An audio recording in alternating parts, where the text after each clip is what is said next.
Mais ce qui est dangereux, vraiment dangereux, c'est cette persistance à projeter cette conception messianique. Et je ne sais pas si vous avez fait attention aux propos de M. Aristide Talon, tout dernièrement en France, selon lequel c'est la prophétie de Glailet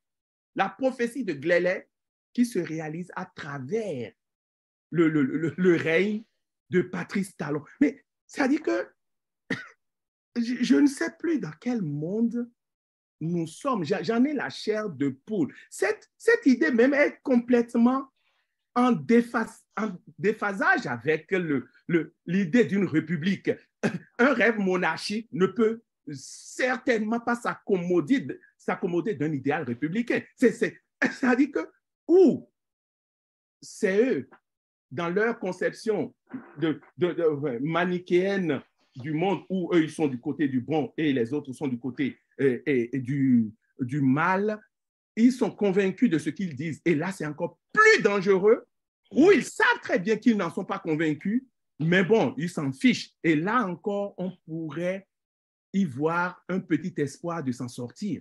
Parce que nous sommes là dans une série de mariages incestueux, dans un mélange des genres impossible. Le premier indice de ce que la justice au Bénin n'est ni libre ni indépendante, c'est l'existence de la criette, qui est un furoncle juridictionnel qui insulte tous les jours l'idée même que les Grecs avaient de la justice et que notre constitution a instaurée. L'idée même que cette juridiction, dans sa composition, dans son idée originelle et dans les motivations de sa création, qui sont exclusivement à vocation politique et de persécution politique, l'idée même que cette juridiction existe aujourd'hui est la preuve que notre justice n'est plus libre ni indépendante. Cette juridiction est celle qui a condamné des hommes justes et des hommes, des démocrates connus à des peines infamantes. Je veux penser au professeur Frédéric Joël Aïva, je veux penser à l'ancienne ministre et garde des Sceaux, Madame Rika Madougou. Je vais penser aux centaines de personnes qui ont été emprisonnées, embastillées pour des raisons purement politiques et pour avoir simplement osé dire que cette politique-là, cette funeste visée ou vision pour le Bénin n'était pas la bonne.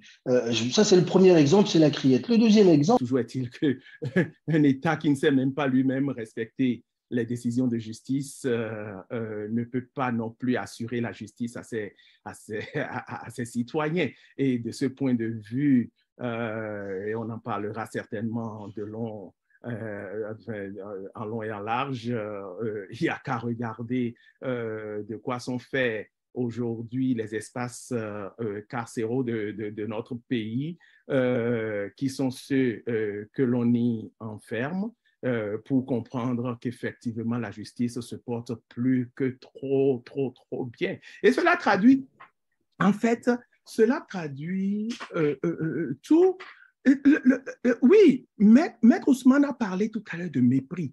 Mais Maître Ousmane, le mépris, en fait, oui, il y a l'expression d'un mépris du peuple, mais il y a une invitation d'un mépris de soi par ceux à qui le président Talon s'adresse, en fait, qui verront derrière lui, dans ses propos, mais quelqu'un sans vouloir, enfin, ce n'est pas une insulte, c'est tout simplement un constat.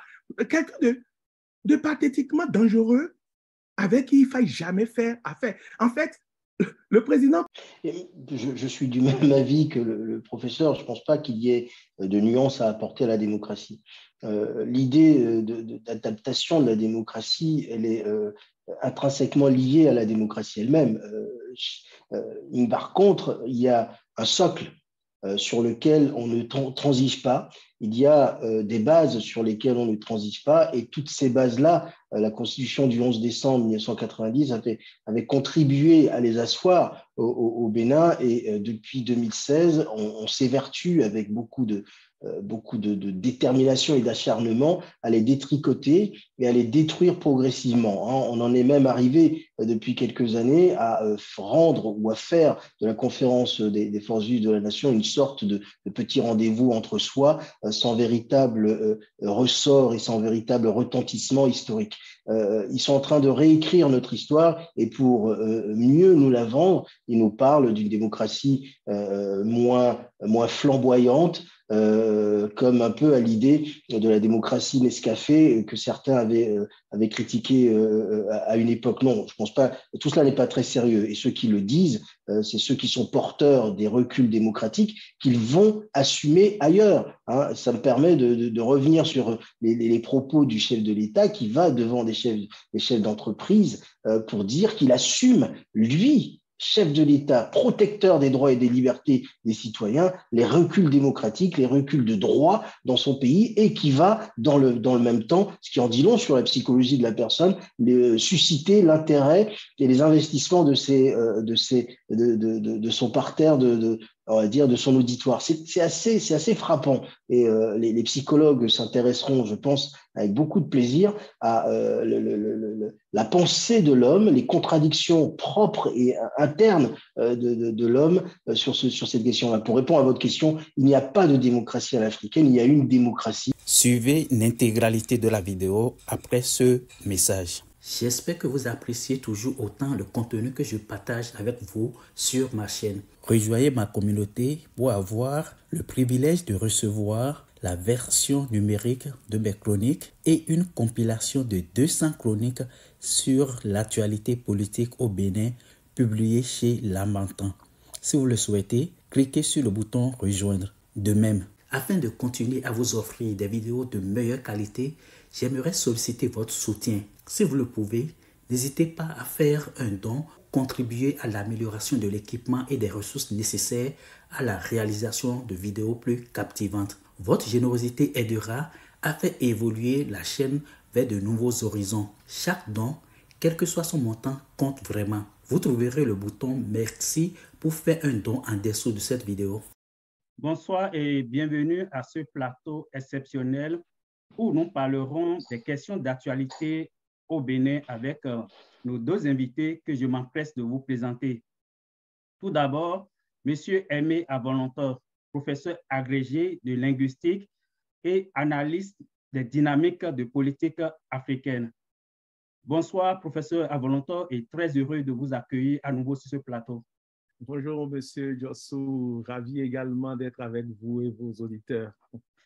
Merci beaucoup. Aussi avec nous, Maître Fatio Ousmane, avocat près la Cour d'appel de Dijon. Bonsoir, Maître Ousmane, et merci une fois encore d'avoir répondu à notre invitation. Bonsoir à vous, Jules. Bonsoir et bonjour à vos auditeurs. Et je vous remercie, Jules, de m'offrir le plaisir d'échanger avec le professeur Avolontor, qui est un de nos aînés que je tiens en très haute estime. Et c'est un vrai plaisir d'être là avec lui ce soir. Oh, plaisir partagé, Maître Ousmane. Bonsoir aussi à tous les internautes qui sont déjà avec nous. Ils peuvent participer à l'émission en laissant leurs commentaires et leurs questions dans le fil de cette vidéo live. Le 30 août dernier, Patrice Talon était l'hôte de marque du mouvement des entreprises de France, MEDEF. Avec votre permission, chers invités, écoutons un extrait de son intervention.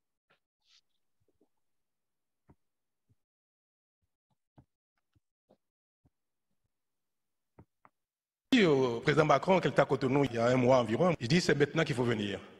Et nous avons des raisons de le proclamer, d'insister là-dessus, parce que nous avons fait les réformes qu'il faut pour mettre le pays au travail, sérieusement. La justice fonctionne bien, beaucoup mieux que par le passé, je dirais même très bien. La police, la sécurité. Et ce que nous avons fait aussi qui est remarquable, nous avons beaucoup assoupli les règles, la législation du travail. Je dirais même que nous avons dérégulé. On ne fera pas de grief du tout d'employer quelqu'un 2, 3, 4 fois avec des contrats à durée déterminée. Nous disons que l'entreprise a besoin de travailleurs sérieux, attachés à l'entreprise, et on s'attache en général à celui qui vous donne satisfaction. Je viens du secteur des entreprises. Je sais combien on peut faire des efforts pour augmenter, doubler les revenus d'un salarié quand il est bon. Donc, ce n'est pas la loi qui fait la relation entre l'entrepreneur et son employé. Ce n'est pas la loi. C'est une erreur que commettent les États en général en essayant d'organiser, de réguler, de structurer la relation entre l'entreprise et les employeurs, croyant que c'est une façon de rendre plus durable l'emploi. Si les gilets jaunes, j'ai vu combien ils ont été très agressifs, très forts dans leurs revendications. Cela caractérise la France désormais. Nous sommes dans un pays, où, vous me permettez, où les gens votent pour élire un président, des parlementaires, pour légiférer, pour exécuter un programme pour lequel les gens ont été élus. Mais au même moment, chacun conteste à l'élu le droit d'agir tout seul. Tant que la loi qui est votée ou ce qui est mise en œuvre n'est pas conforme à son aspiration personnelle, il dit niet et il conteste et il empêche de le faire. C'est de l'anarchie. C'est juste pour que vous puissiez comprendre la problématique qui est la nôtre. Quand un pays est construit, on peut ne pas avoir un gouvernement pendant 6 mois, 6 ans, on a vu en Belgique, ce n'est pas un problème. On peut contester tout ce qui se fait, le pays n'est pas véritablement paralysé. L'anarchie et la contestation, ce sont des luxes. Ce ne sont pas des luxes, ce n'est pas préjudiciable à la survie d'un pays qui est déjà les fondamentaux. Mais quand un pays est à construire, ou notamment un pays dans lequel tout est à reprendre, vous avez besoin d'avoir une réglementation forte. Vous avez besoin que les gens respectent la loi, soient disciplinés. Et si l'expression démocratique qui doit s'exprimer, il ne faut pas souhaiter que ce soit pareil que ce qui est le cas dans les pays développés. Et c'est pour ça.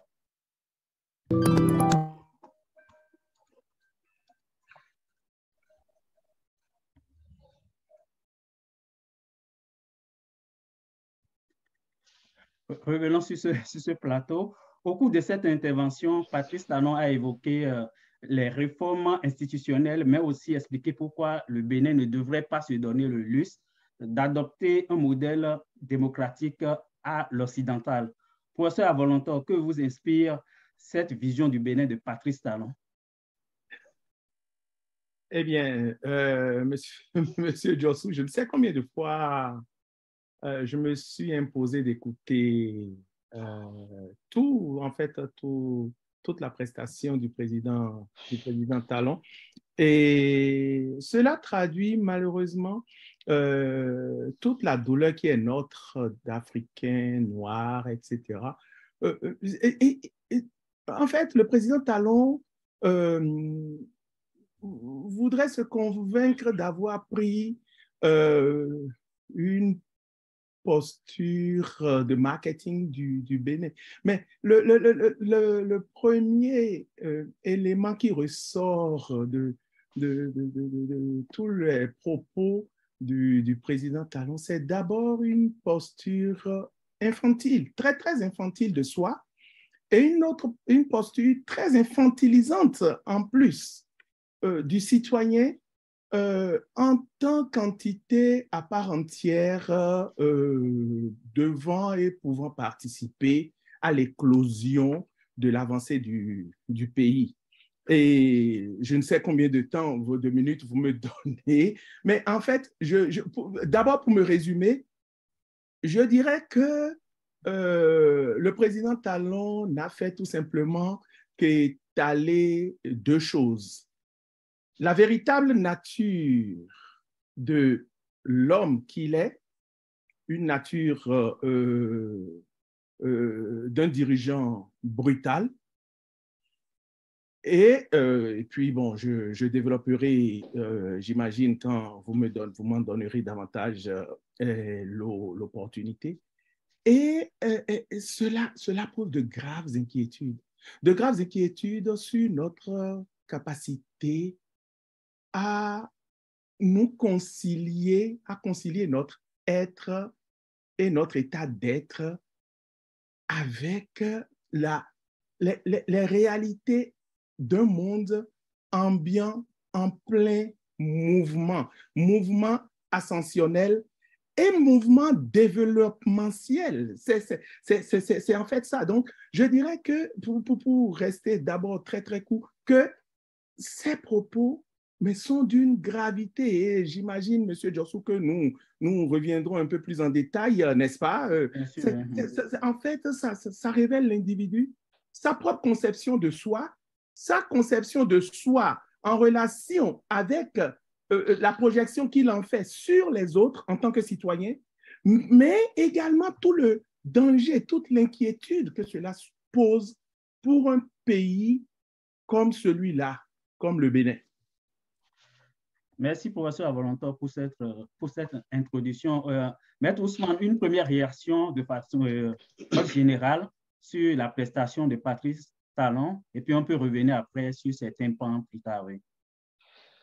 Merci, Jules. J'ai été, comme le professeur, très attristé. Mes sentiments en écoutant cette prestation de Patrice Talon, qu'il m'a fallu plusieurs jours pour assimiler et écouter en intégralité, ont été à la fois la tristesse, mais surtout l'indignation et la colère. Je me suis senti insulté en tant que Béninois. Et le professeur Avolonto a parlé d'une posture infantilisante. Moi, j'irais plus loin. Je dirais que c'est une posture insultante et méprisante qui en dit long sur la pensée de l'homme qui se veut homme d'État, sur la philosophie qui est la sienne, si on peut parler de philosophie concernant le régime qui nous dirige actuellement. C'est un véritable mépris. Patrice Talon, comme son gouvernement, ne s'adresse plus aux Béninois. Il ne parle pas aux Béninois parce qu'il les méprise. Et comme il ne parle plus aux Béninois, il va derrière exposer ce qu'il pense des Béninois qui deviennent non pas des concitoyens, des sujets de droit, mais des sujets de devoir, et dont on expose la vulnérabilité, la fragilité et presque la paupérisation face à un patronat français qui, contrairement à ce que les applaudissements ont pu laisser entendre, un patronat français qui devait être éberlué parce que même dans les pires esprits des libéraux français, il ne viendrait pas à l'esprit d'un chef d'entreprise de penser qu'on puisse développer une telle pensée et parler avec autant de mépris de ses concitoyens. Donc, je répète, ces gens-là ne nous aiment pas. Et ils ne nous aiment tellement pas qu'ils vont dire ailleurs qu'ils ne nous aiment pas. Et c'est comme ça que j'ai entendu le discours de Patrice Talon.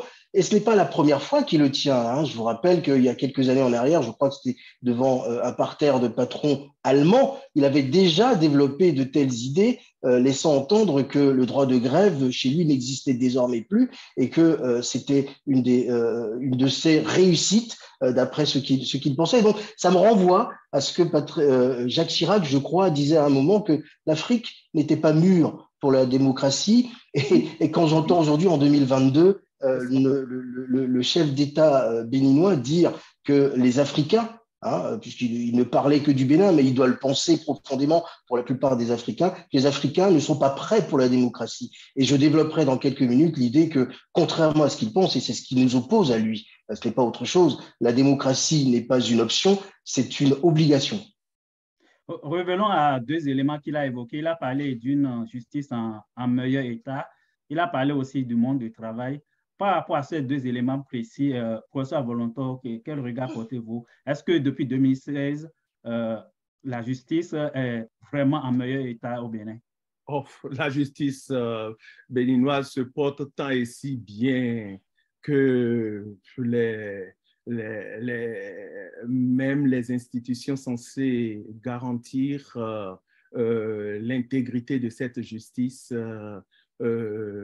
sont totalement vassalisées. Le pays ne respecte plus rien du tout. La Cour africaine des droits de l'homme et des peuples à un moment donné dans ce qu'on leur connaît généralement comme étant le bégaiement juridique, a tenté même d'inverser la courbe des lois chrysogènes qui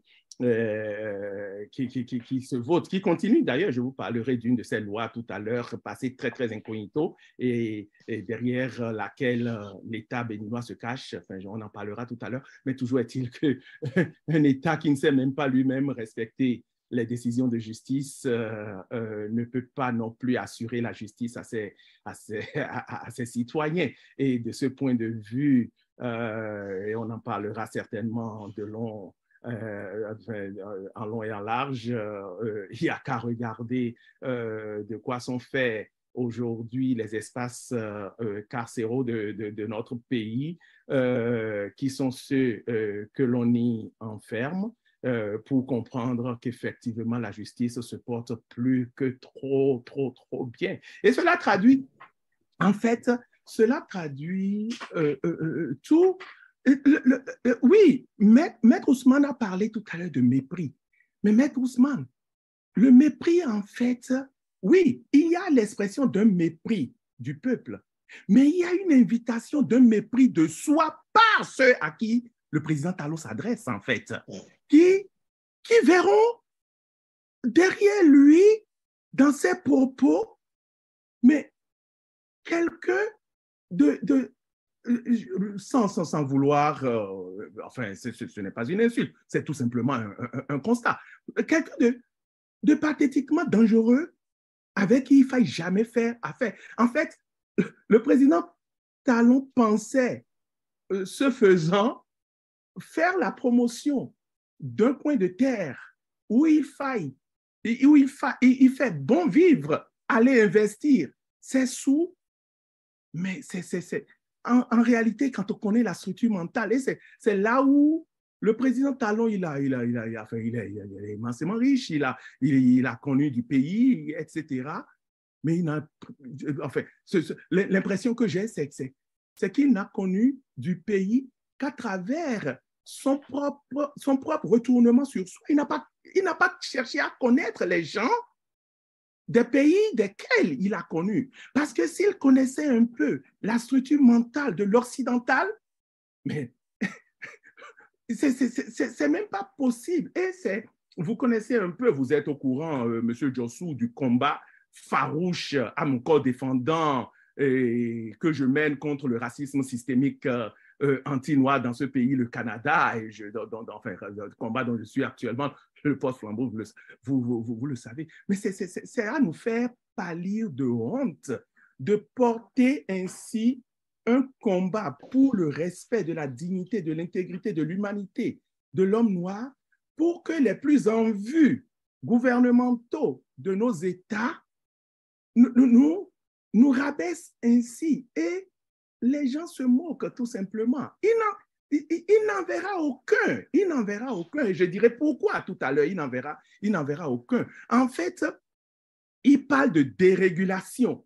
Mais c'est tellement ahurissant parce que ce ultralibéralisme qu'il affiche à travers leur loi d'embauche, sur l'embauche qu'ils ont votée, en fait, cet ultralibéralisme reste un crime contre les travailleurs. Ceux-là même, ils parlent de développement, ceux-là même qui sont censés, de leur effort au quotidien, faire en sorte que ce développement soit impulsé, eh bien, c'est un crime contre eux, car aucune dérégulation du marché du travail pour favoriser une certaine flexibilité ne devrait conduire à ce qu'un représentant fort d'un gouvernement se vante de ce genre de choses.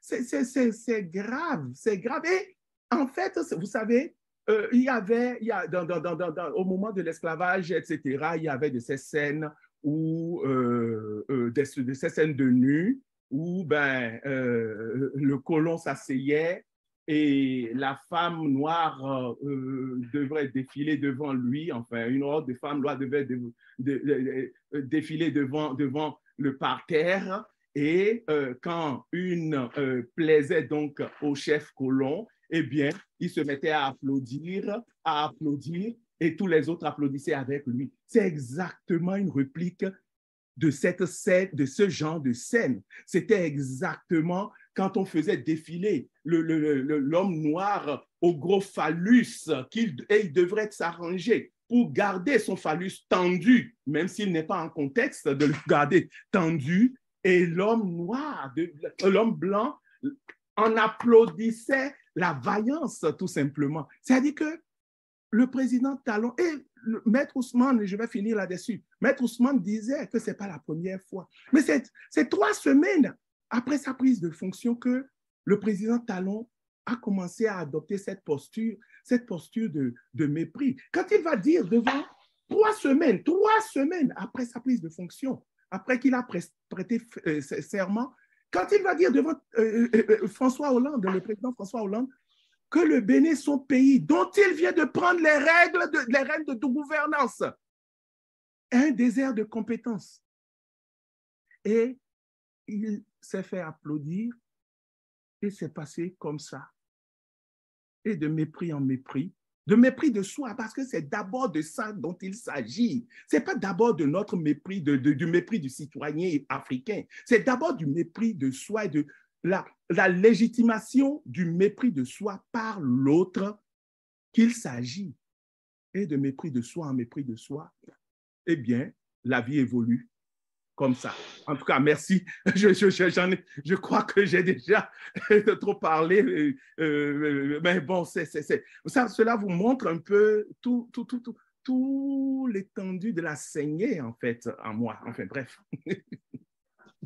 Maître Ousmane, est-ce qu'aujourd'hui, il y a des faits qui contredisent l'idée selon laquelle la justice béninoise est en meilleur état sous Patrice Talon? Faut-il réellement qu'on réponde à cette question? La réponse est tellement évidente en ce qui me concerne que c'est intéressant quand même de l'entendre de la bouche du chef de l'État qui essaye de convaincre un auditoire autant qu'il essaye lui-même de se convaincre de ce que son action crypto-politique serait une action efficace. Il y a des faits qui parlent d'eux-mêmes, qui sont têtus. Je vais vous en donner peut-être 2, voire 3. Le premier indice de ce que la justice au Bénin n'est ni libre ni indépendante, c'est l'existence de la criette, qui est un furoncle juridictionnel qui insulte tous les jours l'idée même que les Grecs avaient de la justice et que notre Constitution a instauré. L'idée même que cette juridiction, dans sa composition, dans son idée originelle et dans les motivations de sa création, qui sont exclusivement à vocation politique et de persécution politique, l'idée même que cette juridiction existe aujourd'hui est la preuve que notre justice n'est plus libre ni indépendante. Cette juridiction est celle qui a condamné des hommes justes et des hommes, des démocrates connus à des peines infamantes. Je veux penser au professeur Frédéric Joël Aïva, je veux penser à l'ancienne ministre et garde des Sceaux, Madame Rikia Madougou. Je vais penser aux centaines de personnes qui ont été emprisonnées, embastillées pour des raisons purement politiques et pour avoir simplement osé dire que cette politique-là, cette funeste visée ou vision pour le Bénin n'était pas la bonne.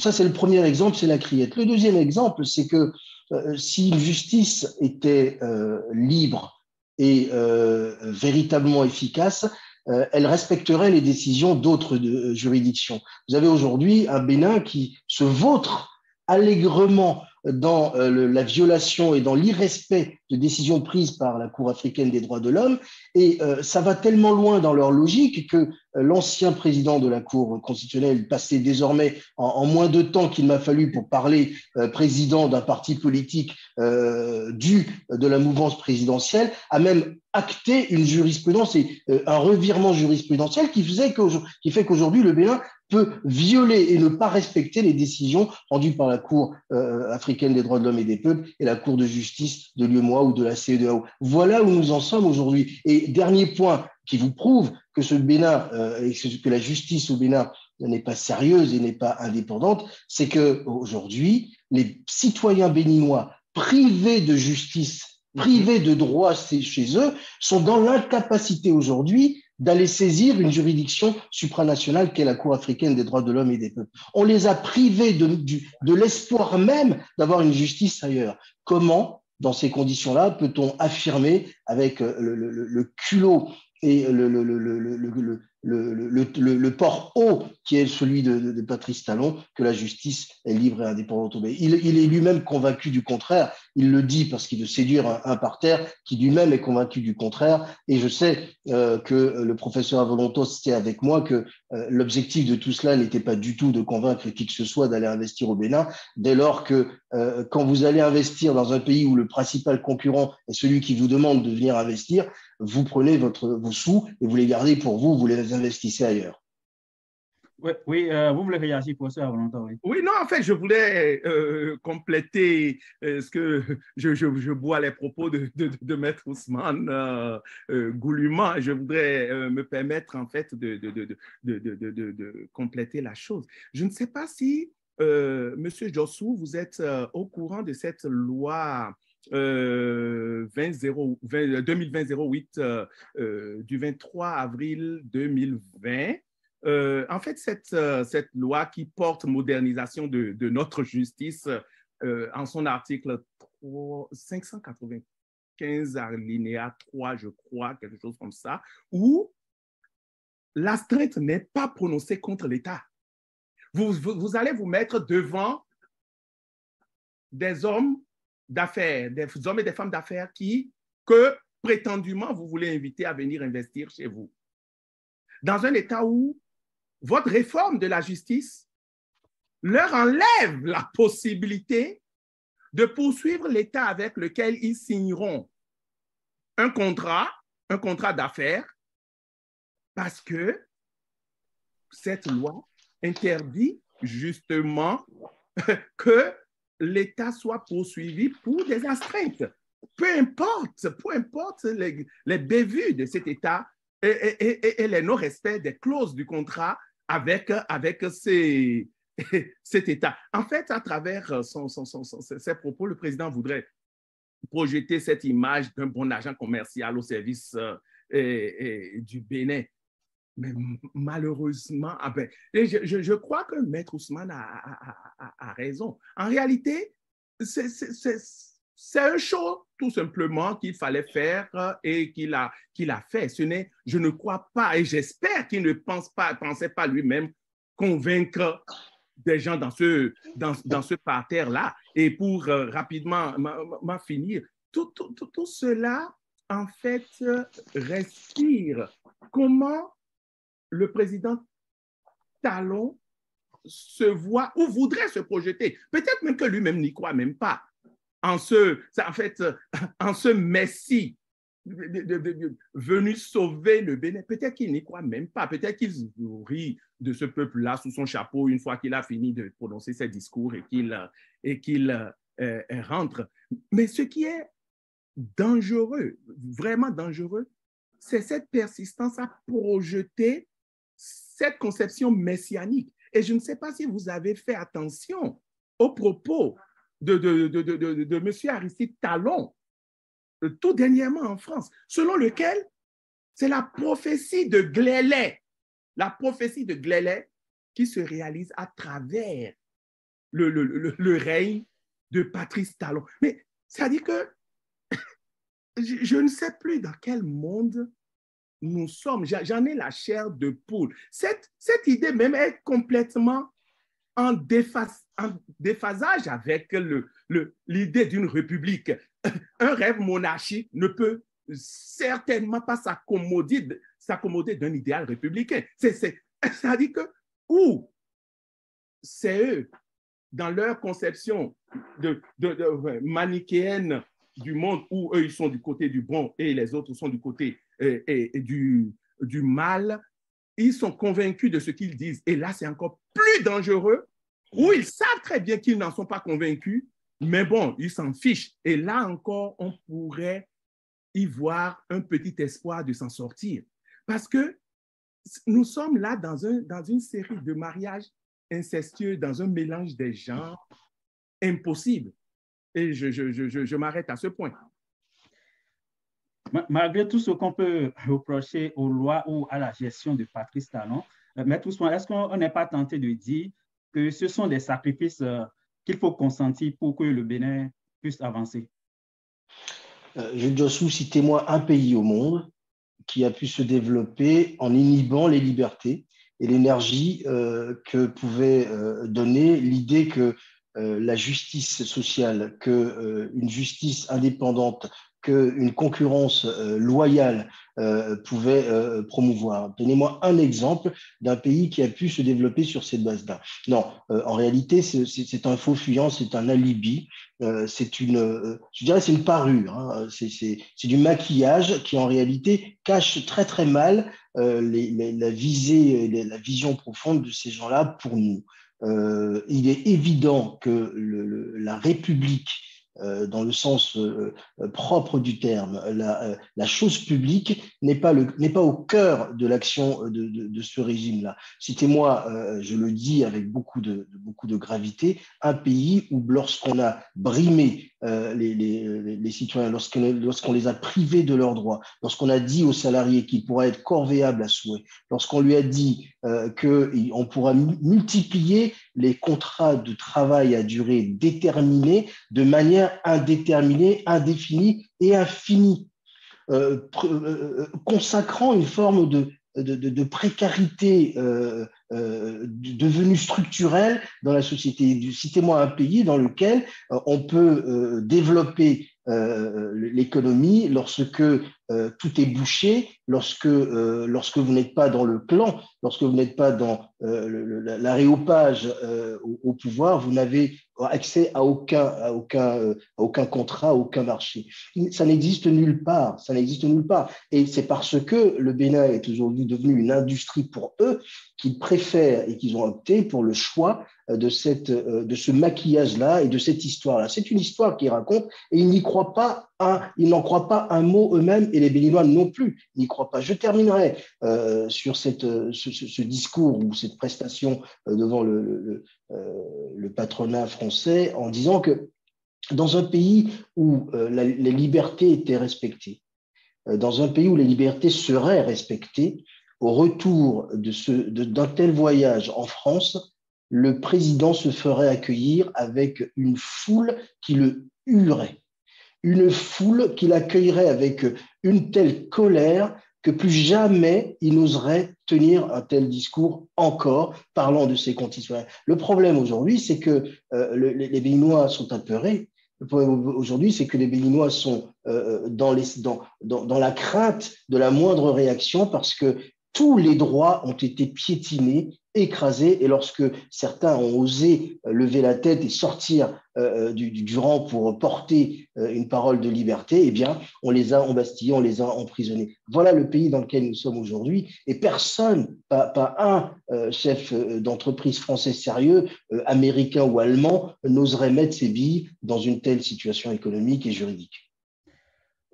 Professeur Valentin, l'idée d'une démocratie à l'africaine, où en tout cas les pays africains devaient construire un modèle démocratique en tenant compte de leur réalité, est-ce que cette idée n'est pas une voie à explorer?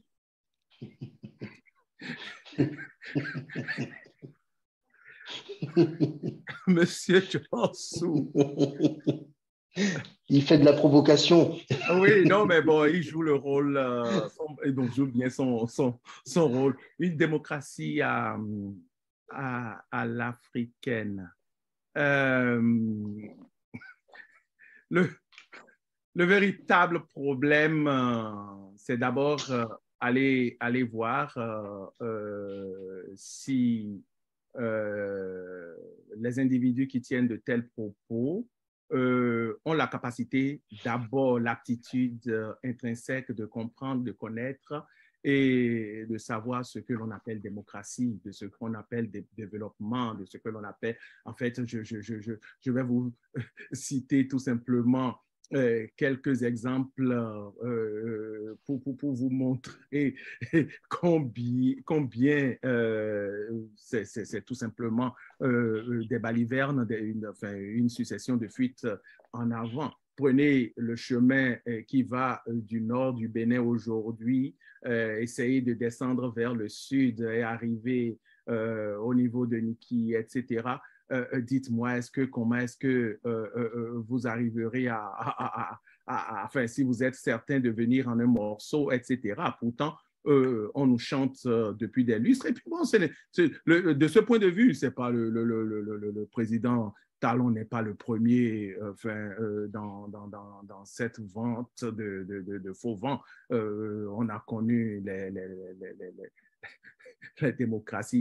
démocraties Nescafé qu'il fallait remodeler, etc. Je pense que les pays africains, de façon générale, malheureusement, ne sont pas sortis de l'auberge lorsque des gens qui ont tout intérêt pour eux-mêmes et pour les pays qu'ils gouvernent à retourner sur les bancs de l'école, des écoles primaires pour apprendre un peu l'alignement des lettres de l'alphabet pour en comprendre la mise ensemble pour les définitions exactes des choses. En fait, malheureusement, parler aujourd'hui de développement, de démocratie à l'africaine, c'est tout simplement dans la même ligne des incongruités, des co-occurrences qui ne peuvent pas aller ensemble. Une démocratie est une démocratie. C'est vrai, tout système s'ancre dans une certaine culture. Et lorsque l'on veut me parler de démocratie à l'africaine, c'est qu'on ne sait pas vraiment d'où est partie la démocratie. Parce que la notion de gestion je vais utiliser un terme que le président Talon aime très, très bien utiliser, de nos contrées, mais vous ne verrez jamais les crises que provoquent aujourd'hui les gouvernants économico-affamés que nous avons au-devant de nous, parce qu'il y a des structures tellement bien agencées, bien huilées, qui, bien que le monarque du temps ait plein pouvoir, mais qui régule ses expansions personnelles de sorte que on ne connaît pas les institutions juridiques comme il y en a aujourd'hui. Mais il y a tellement de paliers juridictionnels qui régentent la cour que le souverain ne peut jamais se permettre de faire ce que ces gens-là font. Alors, quand on vient me parler d'une démocratie à l'africaine, c'est qu'on ne connaît ni la définition de la démocratie, ni ce qu'est l'Afrique véritable non plus. Et de ce point de vue, nous sommes dans une dynamique d'ignorance chronico-chronique où tout le monde va à sa perte.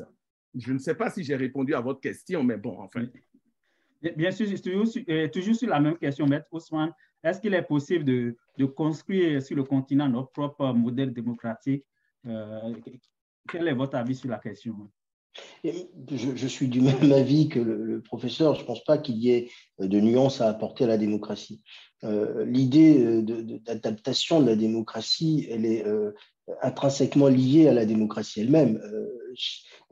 Par contre, il y a un socle sur lequel on ne transige pas.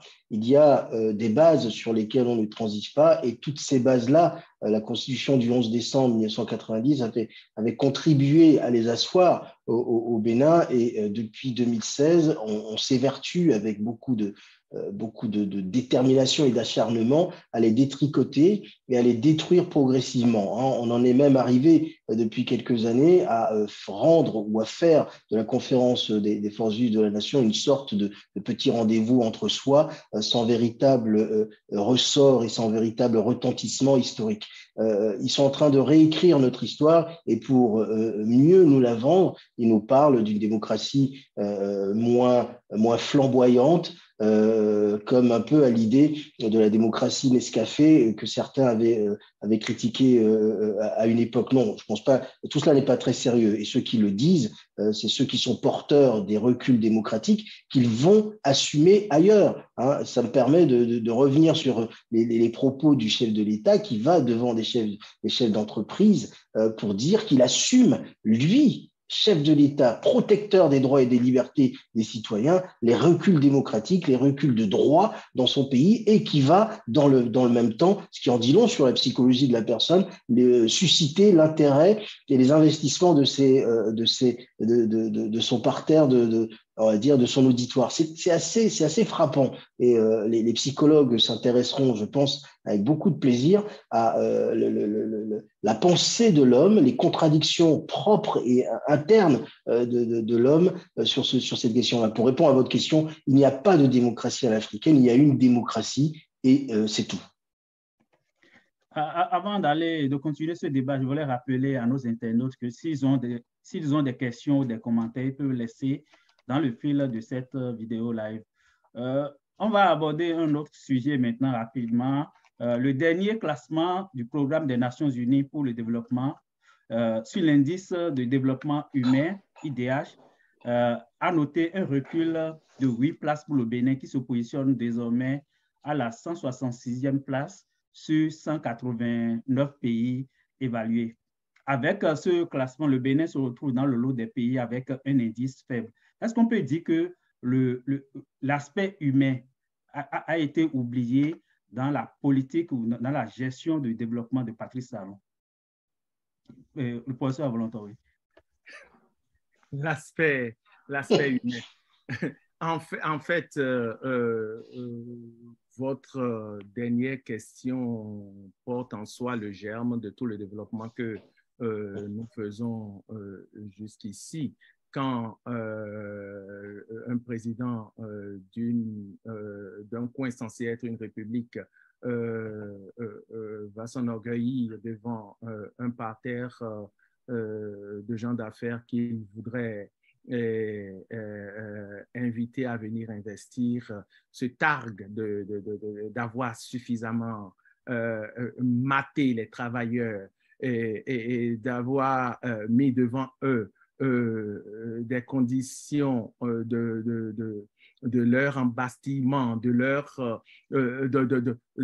silence qu'on leur impose et ce qui, en soi, pour ce président, est le fleuron ornant donc la merveille qu'est le pays dans lequel il invite à venir investir. Lorsque l'on regarde un peu ces enseignants que par mépris l'on appelle aspirants au métier d'enseignement, c'est encore dans la confusion des gens. Quand on est aspirant, eh bien, on ne tient pas la craie. Dans l'instant où on est autorisé à tenir la craie, on n'est plus aspirant, on est enseignant. Sinon, on a en permanence avec soi, pour le pédagogue que je suis, eh bien, un conseiller pédagogique, parce que vous êtes aspirant, donc n'êtes pas encore promu enseignant, auquel cas on ne vous laisse pas la gestion entière de toute une classe à vous seul. Vous êtes là, accompagné.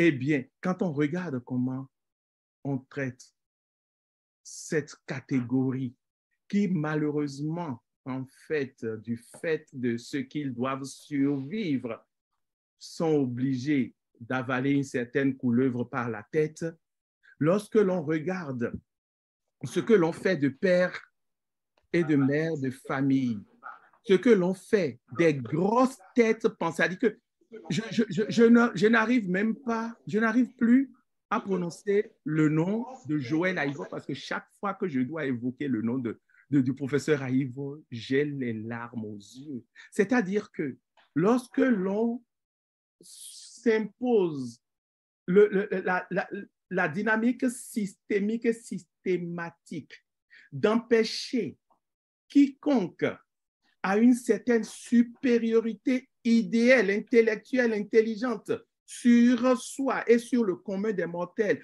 dans un pays où leur apport à coup sûr, si on a compris quelque chose au développement, si on a compris quelque chose à la démocratie, est un apport incontournable. Lorsque l'on les range dans des prisons depuis plus d'un an maintenant, plus d'un an et demi maintenant, où est l'humain?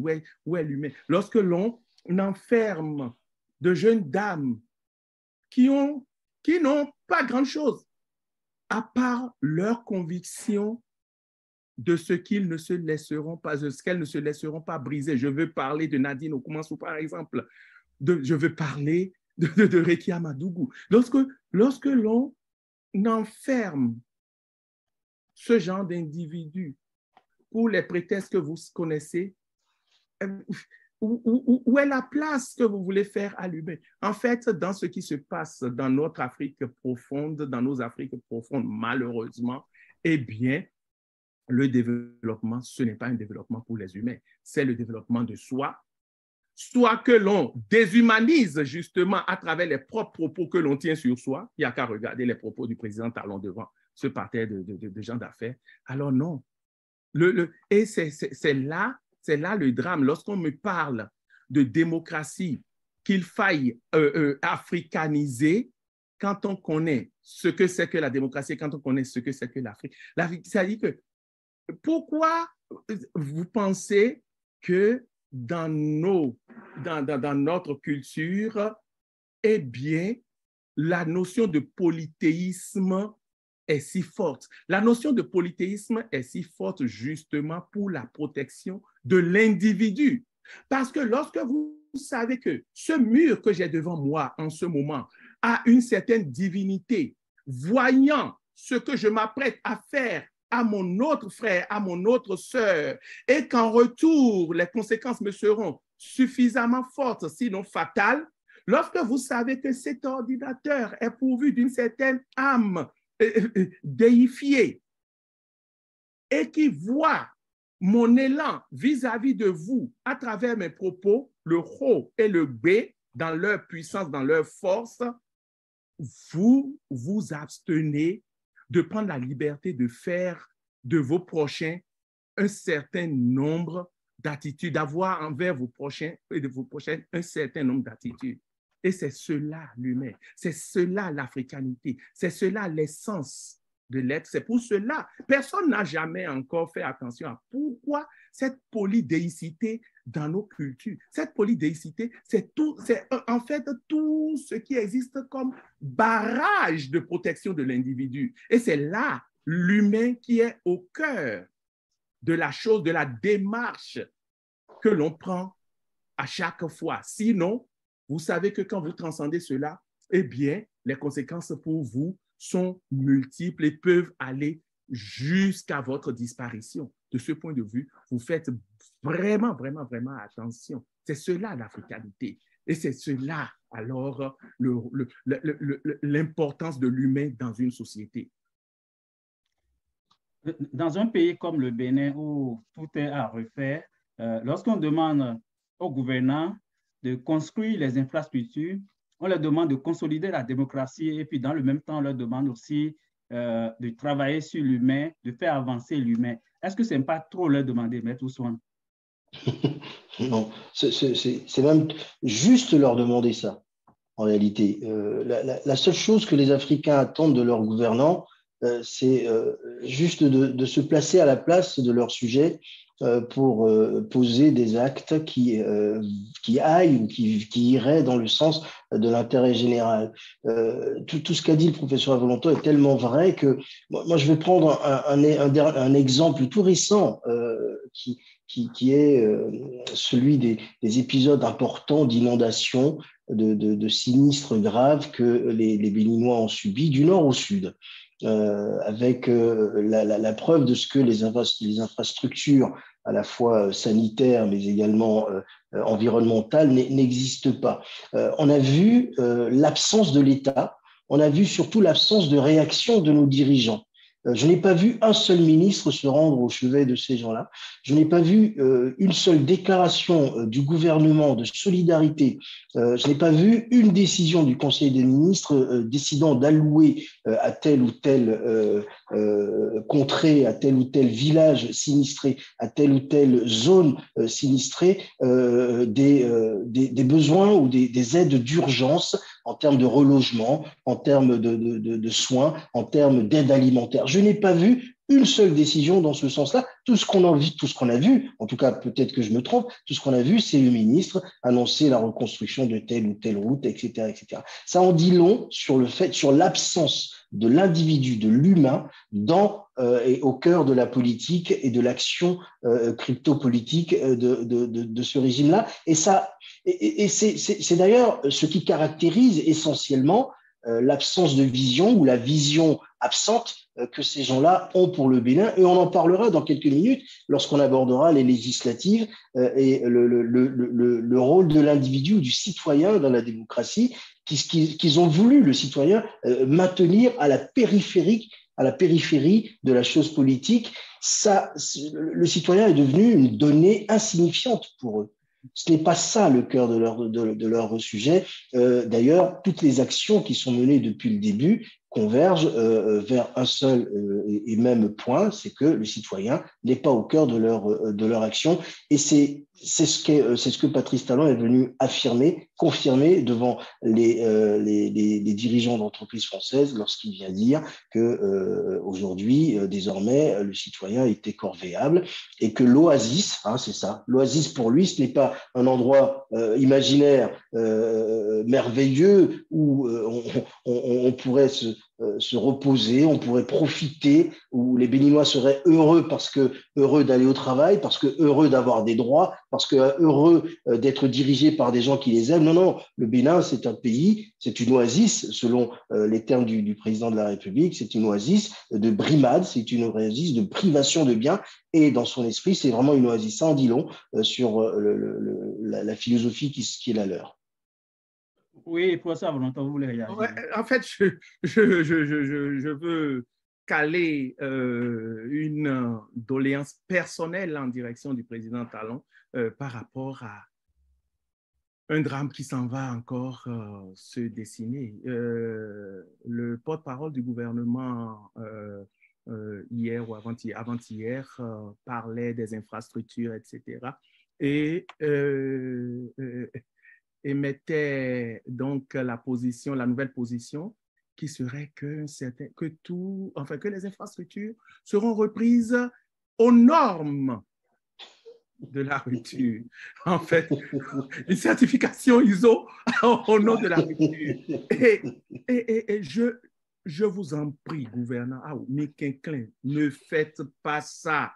Ne dilapidez pas encore ainsi. Oui, le citoyen aujourd'hui ne peut rien vous dire.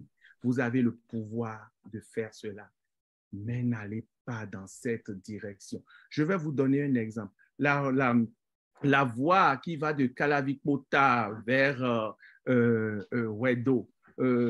J'étais en vacances en 2015 quand ils l'ont commencé. Je crois que c'est en 2015 qu'ils l'ont commencé. Depuis 2015, nous sommes 7-8 ans plus tard. Quand le gouvernement de la rupture a pris les rênes du pays, il a décidé d'arrêter tous les travaux qui ont commencé pour commettre des audits pour décider de ce qui doit être poursuivi ou pas.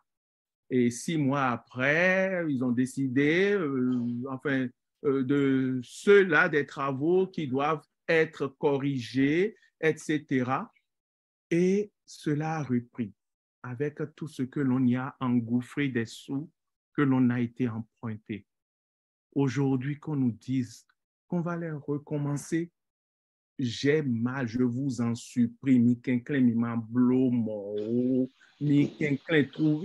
C'est-à-dire que l'architecture est une science unique. Il n'y a pas d'architecture aux normes de la rupture. Et quand un travail architectural est mal façonné, c'est également à travers des calculs architecturaux que l'on corrige la chose. C'est-à-dire que pendant que des gens crèvent, des gens se donnent la mort dans un pays où le suicide était, je ne dirais pas inexistant, mais presque inexistant, mais où c'est devenu presque monnaie courante aujourd'hui, où vous ne pouvez pas payer, vous laissez en rade des pères et mères de famille pendant 3 mois et demi, sous prétexte que ce sont des AME. Vous ne pouvez pas faire ça. Il y a une âme d'un pays. Il y a une âme d'un pays. Ne faites pas ça. Je voulais tout simplement placer cela à l'intérieur de la chose, comme vous parlez d'infrastructure, s'il vous plaît. Enfin, on va avancer. On avait commencé à l'évoquer tantôt de la situation des détenus politiques. On a noté ces dernières semaines ou bien ces derniers mois des vagues de libération et la dernière vague, c'est une vague de 30 détenus politiques. Est-ce qu'on peut dire, Maître Ousmane, c'est le début de la fin de la crise politique au Bénin? Alors, C'est bien que vous posiez cette question-là en terminant. On parlait de justice au départ et on termine par politique. C'est bien la preuve que la justice est devenue politique et que cette libération-là ne répond, ou ces libérations-là ne répondent à aucune logique judiciaire ou d'un processuel, d'un procès avec des poursuites qui seraient des poursuites fondées. On est clairement sur des faits du prince. On décide avec des pressions plus ou moins intenses subies à l'origine ou à l'aune d'un passage d'un chef d'État étranger de libérer un peu quelques gens sans véritablement qu'il y ait d'assises juridictionnelles et d'assises, j'ai envie de dire, de base légale à tout cela.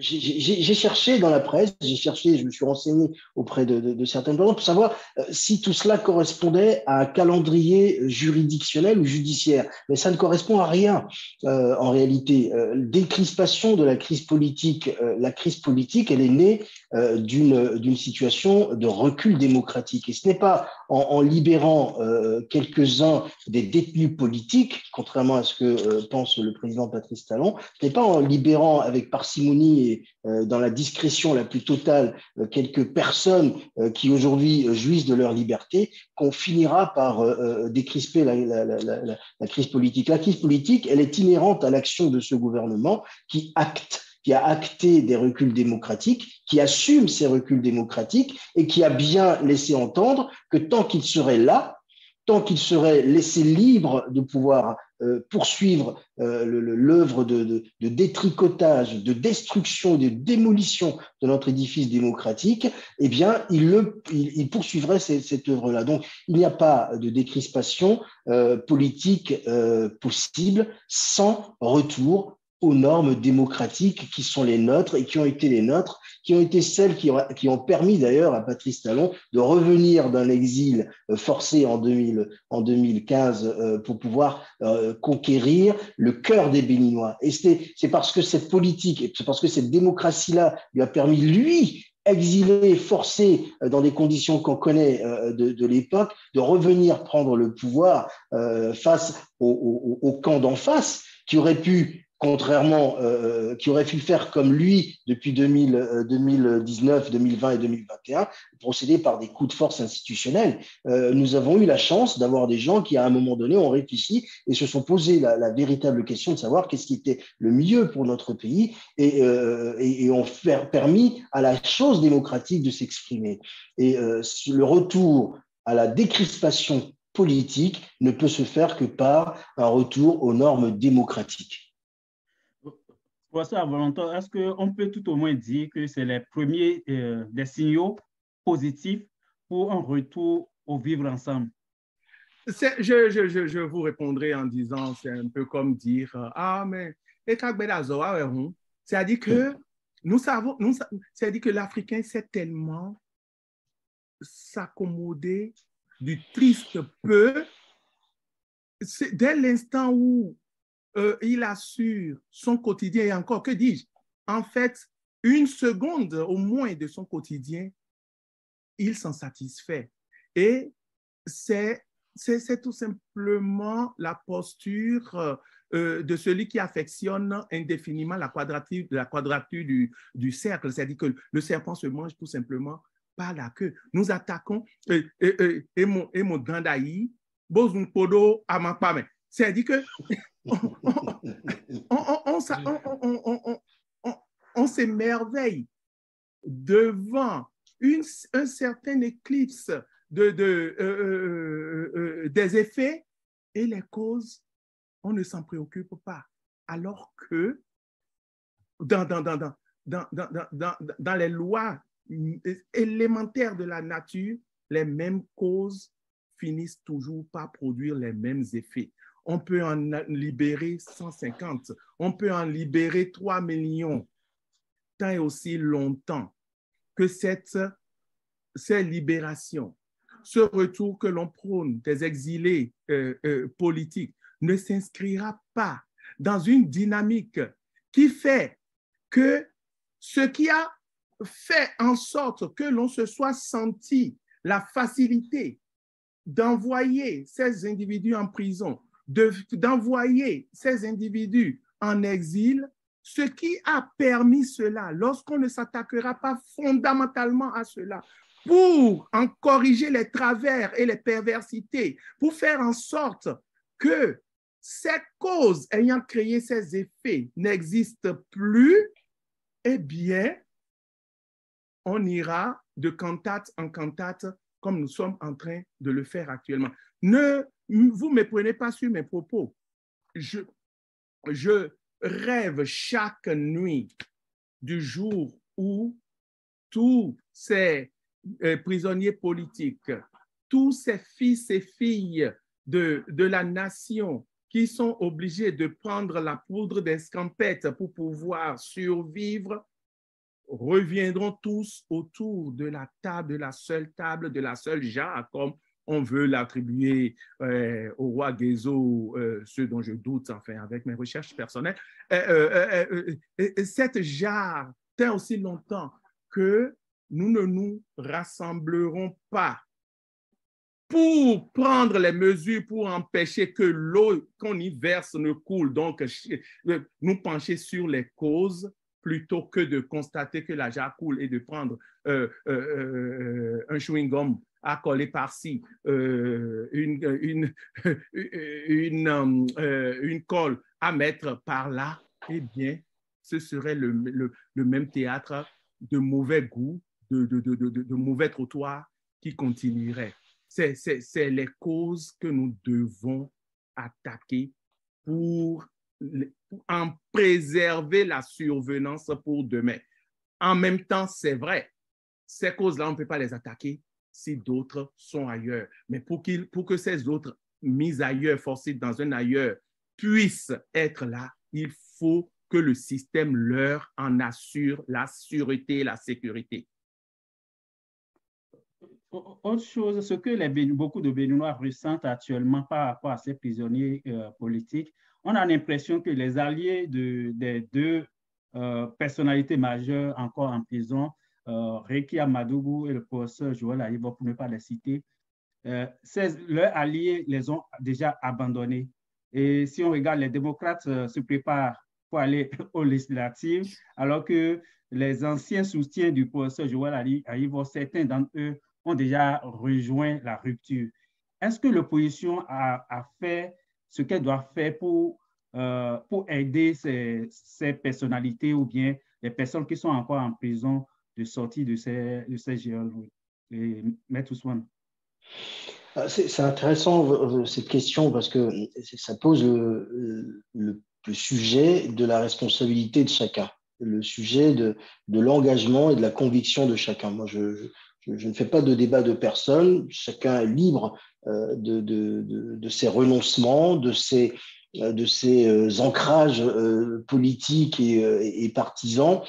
Tout ce que je vois là, tout ce clapotis partisan, politicien ou politica, tout cela ne nous intéresse pas. En réalité, ce que ça renseigne et ce que ça nous dit profondément de la classe politique béninoise, c'est que elle n'a pas tiré les leçons de ce que ce régime est en train d'installer comme état permanent de coup d'État ou d'état de coup d'État permanent. Ceux qui courent vers la rivière, ceux qui louvoient et ceux qui passent par des chemins détournés vont tous se heurter à un obstacle essentiel qui est qu'il arrivera le moment où ils devront faire face à leurs responsabilités. En réalité, moi, la seule responsabilité, le seul vrai combat que je mène et que nous menons depuis plusieurs années, c'est celui vis-à-vis des Béninois. C'est pour dire et pour sensibiliser, responsabiliser et investir les Béninois de leur mission première qui est celle de s'indigner contre les injustices qu'ils subissent eux-mêmes au quotidien et celles que subissent également leurs leaders charismatiques que sont par exemple ceux que vous avez cités, Frédéric Joël Aïvo, Réki Amadougou, etc. Il y a dans la volonté de ce régime de maintenir en prison ces deux-là, l'idée qu'en coupant la tête du serpent de la mobilisation et de la contestation, on arrivera à taire et à faire et à tuer toute velléité de contestation populaire. Et il faut rappeler aux Béninois qu'il n'y aura de sortie de cette crise, il n'y aura de conquête démocratique que par eux. Ce ne sont pas tel ou tel responsable habilement positionné par tel ou remis à tel endroit avec PRD, UP, FCBE, MPL et autres qui feront revenir la démocratie au Bénin. C'est des jeux d'appareils politiques qui sont savamment organisés depuis le palais des mille et une fleurs. En réalité, ce qui nous intéresse et ce qui doit aujourd'hui revenir au cœur du débat, c'est la volonté qu'ont les Béninois de revenir à une démocratie. Et ça ne passera que par eux. Ça ne passera par personne d'autre. Et c'est pour ça que le vrai combat à mener aujourd'hui, ce n'est pas celui d'aller consulter tel ou tel chef de parti politique ou tel ou tel professionnel de la politique béninoise, c'est d'aller dire aux Béninois, c'est à vous de reprendre votre pays en main, c'est à vous de reprendre vos droits en main et c'est à vous seul d'aller les reconquérir.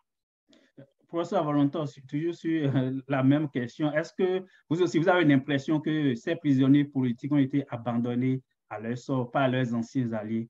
Je commencerai ma réponse en vous disant que des unions conjoncturellement intéressées ne sont jamais le gage d'alliances pérennes.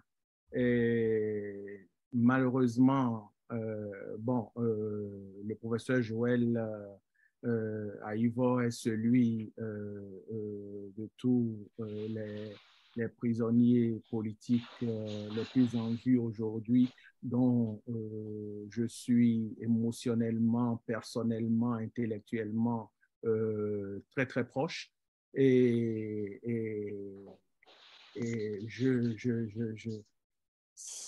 j'avais vu venir, en fait, malheureusement. Je vais vous donner des exemples. Est-ce que vous savez comment, par exemple, le parti Les Démocrates est né?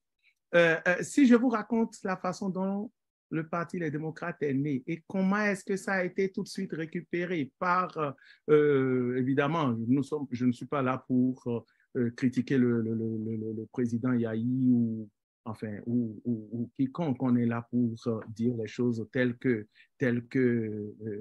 c'est. C'est déjà dans la façon dont ce parti a été créé, en réalité, depuis des réflexions qui ont été menées à Paris entre des gens qui pensaient être ensemble à Javon, Saliwa Kadiri, Léadi, Kounché à distance, enfin, pas vidéo, locaux Francis, etc. En fait, c'est ceux-là, en réalité, qui, à un moment donné, ont pensé lancer ensemble un mouvement politique de toute l'opposition et évidemment, d'intéressement en intéressement, enfin, chacun a cru qu'il est fidèlement avec l'autre, etc.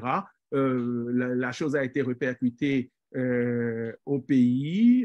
Je vous passe les détails. Le mouvement a été lancé, mais très, très vite récupéré par certains individus qui veulent passer aujourd'hui pour en être les chantres ou les porte-étendards, etc. En fait, le véritable problème que nous avons dans ce pays, c'est cela. C'est toute la déliquescence morale. En fait, on a érigé, et ce qui se passe actuellement renforce cela. On a érigé l'immoralité, la moralité en norme. Et, bon, on le chante, le tchédjenabisme, c'est-à-dire qu'on se complaît même à en rire, là où on doit en pleurer. C'est devenu la norme de ne penser qu'à soi. Dans un univers au contraire, ou au contraire en réalité, c'est la notion de communauté. Ce n'est pas pour rien que l'on nous taxe de communautaristes. On n'en est plus aujourd'hui, c'est vrai, mais ce n'est pas pour rien qu'on nous taxe de communautaristes parce que c'est la formule tous pour un et un pour tous, qui n'existe plus aujourd'hui. Et la chose s'explique parce que, regardez, dans tout cet univers, dans cette panoplie d'hommes et de femmes qui se disent politiques aujourd'hui, combien ont des qualifications qui peuvent leur permettre, par exemple, hors du champ politique qui est devenu un nid d'inceste, qui peuvent prétendre pouvoir faire quelque chose d'autre si jamais ils sont éjectés du champ politique. Pourquoi croyez-vous, par exemple, qu'un Yarou, il y a 2 semaines, approchait les démocrates pour un retour prétendument au bercail, et que depuis 3 jours ou 4 jours, en fait, il y ait justement cette mise en scène grandeur nature à la béninoise d'une plateforme de concertation et d'union entre l'obédience politique de Théophile Yarou et l'UPR de notre grand roi de la Cour constitutionnelle. En fait, malheureusement, ces leaders n'ont jamais eu d'alliés. Et l'erreur qu'ils ont commise, justement, c'est de penser qu'il n'y a jamais eu d'alliés. En fait, il faut redéfinir complètement la plateforme politico-socio-mentale de ce pays-là. Raser tout ce qui existe, peu importe, qu'il soit la main qui ait façonné les choses depuis 30 ans, etc., ou qu'il soit le percuté, nommé aujourd'hui, il y a, enfin, quand je parle d'aujourd'hui, en 2019, 2020, etc., pour asseoir, si on tant est-il qu'on veuille vraiment une africanité à notre vécu, pour asseoir l'africanité de nos pensées, de notre mental. Tant et aussi longtemps qu'on ne fera pas ça, eh bien, les unions conjoncturellement intéressées ne feront jamais des alliances pérennes. Et les premiers que l'on peut sacrifier seront sacrifiés. Si je vous disais qu'à coup de milliards, on va débaucher, par exemple, des gens qui pensaient projeter une certaine conviction d'opposants, etc. Depuis Paris, puisque bon, la plupart des choses se passent à Paris, où on va les amener justement pour semer la zizanie, le grain de sable dans les rouages de la machine. C'est fou, et je dois un certain nombre de faits de ce point de vue-là à Léonce Boumadi, à qui je rends un hommage. Personne ne sait le rôle que ce jeune homme-là est en train de jouer. Laisser des traces écrites dans un univers où justement l'on a trop facilement tendance à réécrire l'histoire. Eh bien, les faits sous leur forme écrite deviennent alors références infalsifiables. Et c'est ce que ce jeune homme-là est en train de faire pour ce pays-là. Ce n'est pas garanti qu'il en jouisse des fruits lui-même, mais ce que ce jeune homme est en train de faire pour ce pays, c'est tellement titanesque qu'on doit constamment l'aduler, l'encourager, ce jeune homme-là. Il n'y en a pas beaucoup.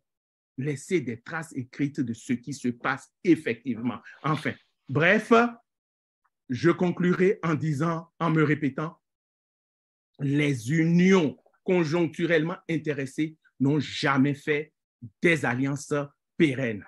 Merci. Nous allons terminer cette émission en parlant des législatives de janvier prochain. Il y a certains partis de l'opposition qui se préparent activement et qui pensent aussi que c'est en prenant quelques sièges à l'Assemblée nationale, leur voix sera mieux entendue. Quel est votre avis sur la question par rapport à la participation de l'opposition, Maître Ousmane?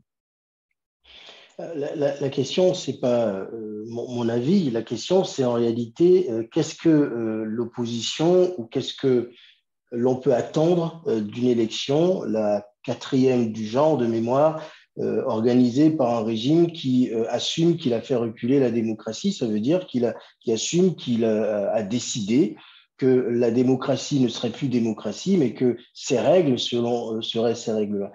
Qu'est-ce qu'on peut attendre d'un régime qui, sous sa férule, a fait tirer sur des Béninois alors qu'ils manifestaient à main nue le 1er mai 2019, qui ensuite a fait installer avec une ville militarisée à Porto Novo, un parlement exclusivement intégralement composé de députés de ces deux partis récemment créés. Qu'est-ce qu'on peut attendre d'un régime et d'une Sénat qui a d'une cour constitutionnelle ou d'une cour suprême qui a acté le fait qu'en plein processus électoral de l'élection municipale de 2020, on puisse changer les règles pour que les maires ne soient plus élus, mais choisis par des partis par les partis du chef de l'État. Qu'est-ce qu'on peut attendre enfin d'un régime qui a exclu d'autorité discrétionnairement des candidats et leur a trouvé assez opportunément des affaires qui ont conduit à leur condamnation à de lourdes peines. De mon point de vue, pas grand-chose. Et enfin, qu'est-ce qu'on peut attendre d'une élection dans laquelle on sait d'ores et déjà que le scénario est écrit, puisque les institutions présidant et organisant l'élection sont tenues, que les règles peuvent être modifiées et que en réalité, tout cela n'a qu'une seule vocation, c'est servir non pas les Béninois, mais le régime en place. Ceux qui veulent y aller ont une idée qui est simple, qui est de dire que le boycott n'est pas une option. L'idée est séduisante.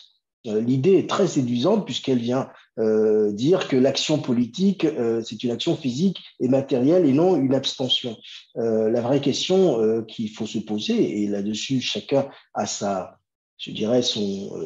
conscience, ses convictions personnelles, la vraie question c'est que est-ce qu'en y allant à tout prix et en validant l'idée que le scénario est écrit et que on octroiera à tel deux ou trois, à tel autre deux ou trois pour s'arranger, pour qu'ils ne puissent pas cumulativement constituer un groupe parlementaire, parce que quand on constitue un groupe parlementaire, on devient inquiétant et ça commence à devenir sérieux. Est-ce qu'on est sérieux soi-même lorsqu'on valide cela et lorsqu'on s'inscrit dans un processus qui est déjà cousu de fil blanc et qui est connu, dont la finalité est connue d'avance? On se fait plaisir, probablement. Je ne suis pas sûr qu'on contribue au retour de la chose démocratique. Et c'est pour cela que j'invite les Béninois à vraiment s'intéresser à cette situation et à s'indigner de ce qui se déroule sous nos yeux, du jeu de cartes, du jeu de pions que les uns rebattent et que les autres redistribuent, etc., etc. On est vraiment face à une situation qui est ubuesque, et ce n'est pas en la cautionnant, ce n'est pas en la validant qu'on aidera, de mon point de vue, au retour de la démocratie au Bénin. Professeur Volonton, est-ce que les élections de janvier prochain peuvent permettre de redessiner un peu le paysage politique ou rééquilibrer un peu les forces en présence au Bénin, les forces politiques bien sûr? Ma réponse commencera d'abord par un rappel de ce que j'ai dit un peu plus haut, à l'effet que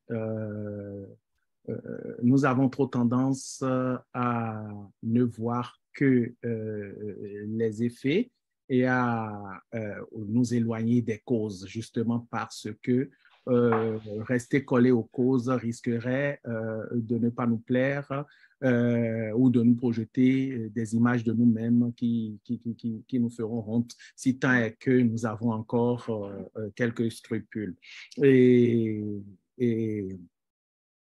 Regardez par exemple les lois, les systèmes électoraux qui portent ces lois. La gestion même des élections à travers les structures, le droit de voter, l'inscription des électeurs, la participation des partis politiques, la campagne électorale elle-même, le contentieux électoral, élément très, très, très important dans un processus électif, le contentieux électoral et sa gestion. En fait, voilà autant d'éléments que quiconque voudrait participer à cette élection, j'allais parler de mascarade électorale, mais non, je n'oserais pas, à cette élection, devrait questionner dans son positionnement éthique pour des résultats probants. Et je vais vous parler un peu de l'évolution de ma propre position. Si on avait eu cette émission au mois de juin, comme en fait je devrais l'avoir si je n'avais pas eu d'autres, l'avoir eu, pas avec vous, sur un autre plateau, si je n'avais pas eu des contraintes personnelles qui m'ont empêché de l'avoir, je vous aurais dit, c'est vrai, le statu quo et la politique de la chaise vide n'a jamais aidé quelqu'un.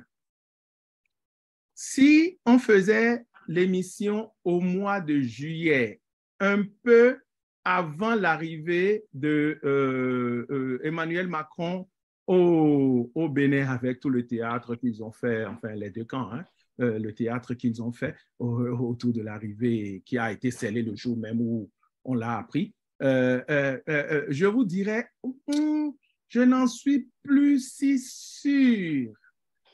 Mais nous faisons l'émission aujourd'hui où d'autres données sont venues éclairer nos lanternes par rapport à l'objectif qui sera l'unique et seul que poursuit le chantre de l'épisode entamé depuis 2016.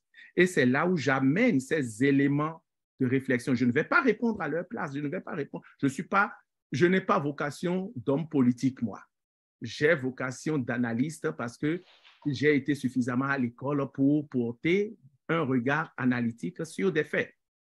Et ces éléments, ce sont les lois, les systèmes électoraux qui portent ces lois, la gestion des élections, le droit de voter, l'inscription des électeurs, dont des dénonciations vraiment sérieuses sont déjà en cours. La participation des partis politiques, la campagne électorale, le contentieux électoral et sa gestion. Qui gouverne et préside tout cela? Dans quelles conditions est-ce que tout cela s'inscrit ou s'inscrira ou devra s'inscrire sur une plateforme qui garantisse un après-demain électoral dans un aujourd'hui de préparation électorale digne de ce nom? Et cela, je laisse la réponse à chacun.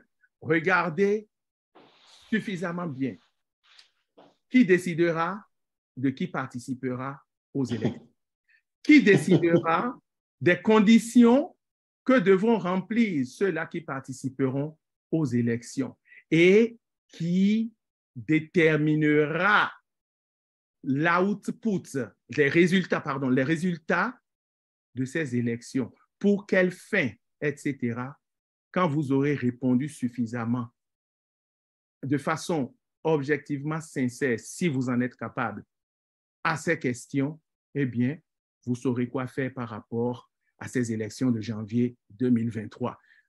Jusqu'à nouvel ordre, de toutes les façons, je ne serai, moi, que quelqu'un passant ces 4 semaines de vacances au Bénin et revenant au Canada, jouir de la vie que je me suis préparé dans ce pays depuis 37 ans. Donc, le reste, malheureusement, c'est encore au peuple et à ses prétendus leaders de déterminer dans quelle direction s'engouffrer.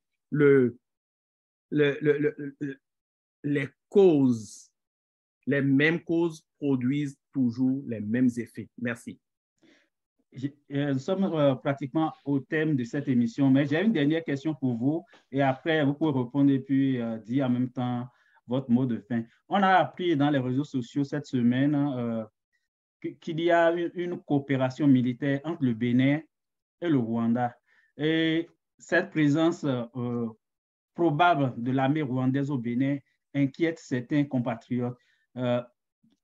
quelle est votre position par rapport à cette coopération militaire? Et puis après, vous pouvez dire votre mot de fin, Maître Ousmane.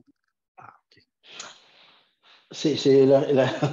Alors, j'ai suivi avec beaucoup d'amusement les explications du fameux porte-parole du gouvernement, M. Ongwezi, qui nous a expliqué que il s'agissait non pas d'une coopération militaire, mais de la possibilité pour le Bénin de profiter de l'expérience, je dirais, de lutte contre le terrorisme ou d'une expérience du Rwanda. J'ignorais que le terrorisme avait sévi au Rwanda, je le découvre.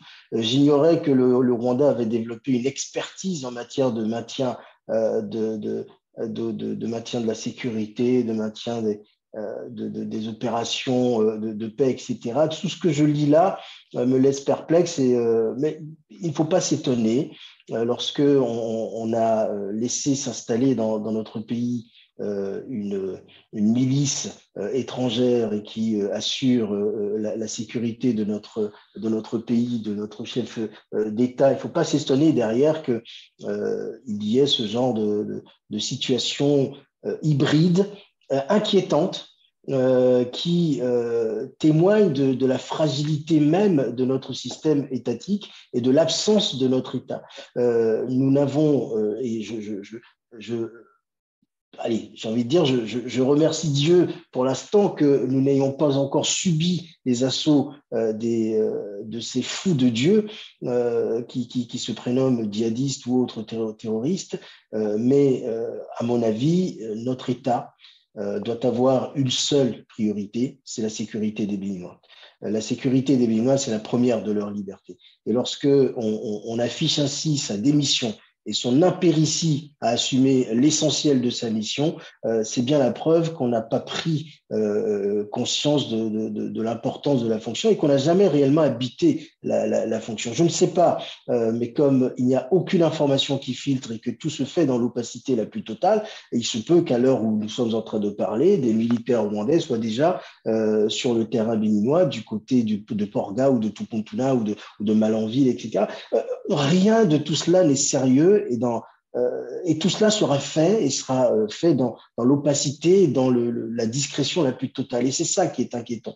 C'est ça qui renseigne sur le fait que notre pays ne nous appartient plus. Notre pays appartient à des gens qui ont décidé qu'ils en feraient ce qu'ils voulaient, sans même nous consulter, en violation même des règles les plus essentielles de notre droit et de notre système institutionnel. Je ne sache pas que notre Constitution aujourd'hui autorise l'intervention armée étrangère sans passer par la case Parlement. Je ne sache pas qu'on puisse contracter ainsi entre d'État à État sans qu'il y ait un débat parlementaire ou un débat dans la société.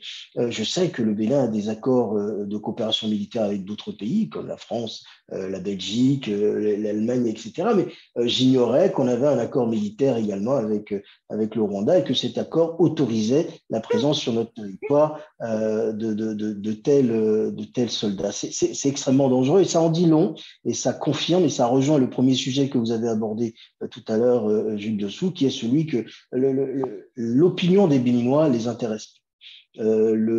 Ce que les Béninois peuvent penser, ce qu'ils peuvent décider ne les concerne pas et ils ne nous consulteront pas aujourd'hui comme ils ne nous consulteront pas en janvier 2023 pour installer leurs députés qu'ils auront pointés dans un cahier quelque part au palais de la Marina. Merci, Maître Ousmane. Professeur Volontaire, par rapport à la coopération militaire bénino-rwandaise, et puis votre mot de fin. Je vous répondrai en attirant l'attention sur un certain nombre de faits. Le Rwanda officiellement est sorti de la francophonie 2 ans avant la dernière prétendue élection de la secrétaire générale de la francophonie. Cela n'a pas empêché la rwandaise d'être aujourd'hui la grande secrétaire générale de la francophonie, ancienne ministre des Affaires étrangères, d'abord de l'économie, je crois, ou de l'éducation, mais ensuite des Affaires étrangères de ce même Rwanda, qui n'est plus membre de la francophonie officiellement. Ensuite, le rôle du Rwanda de Paul Kagame dans cette région du bassin du Congo, où, à travers un certain gouvernant, les États-Unis, la France, le Canada aussi, se complaisent à tirer le maximum de draps de leur côté. En fait, le bassin du Congo est la région au monde dotée de tout ce que le sol peut recouvrir et recouvrir de minerais. Ils ont tout. L'or, le cobalt, le zinc, le cuivre, ils ont tout. Et c'est un secret de polichinelle que c'est Kagame qui commande et dirige les groupes rebelles pour maintenir la zizanie dans cette région, avec la bénédiction des Occidentaux qui ont trouvé en lui, mais alors, un magnifique porte-flambeau de la démocratie, etc. Timidement, de temps à autre, ils iront dénoncer quelques violations des droits de l'homme, etc. Pour vous dire, et ce Rwanda, à part les deux génocides qu'il a connus, l'un dans les années 60 et l'autre dans les années 90, n'a jamais, mais alors au grand jamais fait face à une résistance à des forces extérieures envahissant un pays. Mais c'est ce Rwanda-là qui est notre grand partenaire aujourd'hui en termes de coopération militaire pour vaincre les djihadistes qui sont en train de terroriser nos populations du Nord. Vous allez faire, si vous faites bien attention, et je vais finir là-dessus, le président Talon est allé chercher Total pour le gaz, avec le Total avec qui il a signé, je crois, un partenariat pouvant aller jusqu'à 9 ans. Enfin, je vous cite les choses comme ça de mémoire. Pour la gestion du RAVIP, l'instrument ayant conçu le RAVIP, c'est Safran que le président Talon est allé chercher. Safran, tapez Safran et vous verrez quel genre d'individu très fréquentable cette industrie est. Tapez Safran, vous allez voir. La gestion du port autonome de Cotonou, le président Talon l'a confié à un groupe de gestionnaires belges. Allez voir un peu le port d'où ils viennent, ce que c'est comme porte d'entrée de la cocaïne en Europe occidentale. Vous verrez. Enfin, regardez donc tous ceux avec qui le régime s'acoquine et vous comprendrez les motivations derrière cet acoquinage. Le reste, on vendra à ceux qui pourront l'acheter le vent qui souffle. Mais gare à ceux-là qui observent le vent, l'applaudissent ou rentrent dans sa mêlée, gare, parce que lorsque ça devient typhon, eh bien, ça emballe tout le monde. Merci. En 30 secondes chacun, c'est pour votre mot de fin, Maître Ousmane. Je vous remercie, Jules, pour tout ce que vous faites pour le débat politique, puisqu'il n'y a plus de politique au Bénin. Je remercie le professeur Avolonto pour son expérience et son inspiration. Je pense qu'il faut remettre les Béninois au cœur de ce sujet. J'aimerais que les prochaines fois qu'on aura à échanger, vous et nous, on puisse parler de choses plus impactantes que ces questions de politique interne. J'aimerais qu'on parle de développement, j'aimerais qu'on parle, parce que la démocratie aura été reconquise à nouveau. Il faut donc que les Béninois aujourd'hui se remettent au centre de ce sujet et fassent en sorte que l'indignation qu'ils ont eue en 1990 redeviennent d'actualité pour qu'ils se soulèvent et que ce qui est vécu aujourd'hui comme un anachronisme politique, ce recul du Bénin qui était un phare démocratique de ces 30 dernières années, soit du passé dans les prochaines semaines, dans les prochains mois, dans les prochaines années. Il n'y a que les Béninois qui feront en sorte que la res publica, la chose publique, redeviendra celle de tous et non celle aux mains d'un petit groupe. Merci, Maître Ousmane. Professeur Abalonto, votre mot de fin. Okay.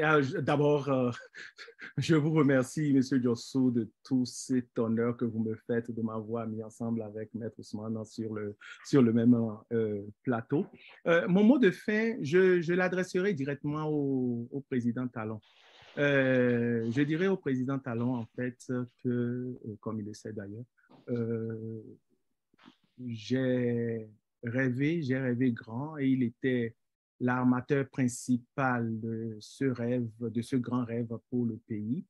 Je ne me laisse pas aller facilement à des cauchemars. Donc, c'était des rêves basés sur ce qu'il avait et ce qu'il continue d'avoir, en fait, toute l'aptitude. C'est-à-dire que le président Talon, s'il s'était engagé tout simplement à inscrire durablement son nom dans l'histoire de ce pays, dans l'histoire positive de ce pays-là, non pas par acrobatie terrorisante, mais plutôt par dignité et par honneur personnel, le président Talon avait tout pour réussir. Et il continue d'avoir tout pour réussir.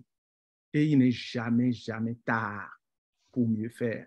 Parce que moi, ma douleur, c'est de voir ce peuple meurtri. Merci. Merci beaucoup, professeur Abalonto. Et merci aussi à tous les internautes qui sont restés avec nous. Donc, nous avons reçu pour vous le professeur Aimé Abalonto, professeur agrégé de linguistique et analyste des dynamiques de politique africaine. Et il était avec Maître Fatou Ousmane, avocat près la Cour d'appel de Dijon. Nous avons abordé les questions d'actualité politique et quelques questions économiques de l'heure du Bénin. Merci d'avoir pris le rendez-vous avec nous. On se donne rendez-vous pour le dimanche prochain. Merci beaucoup. Merci Jules. Allez, à bientôt. À bientôt.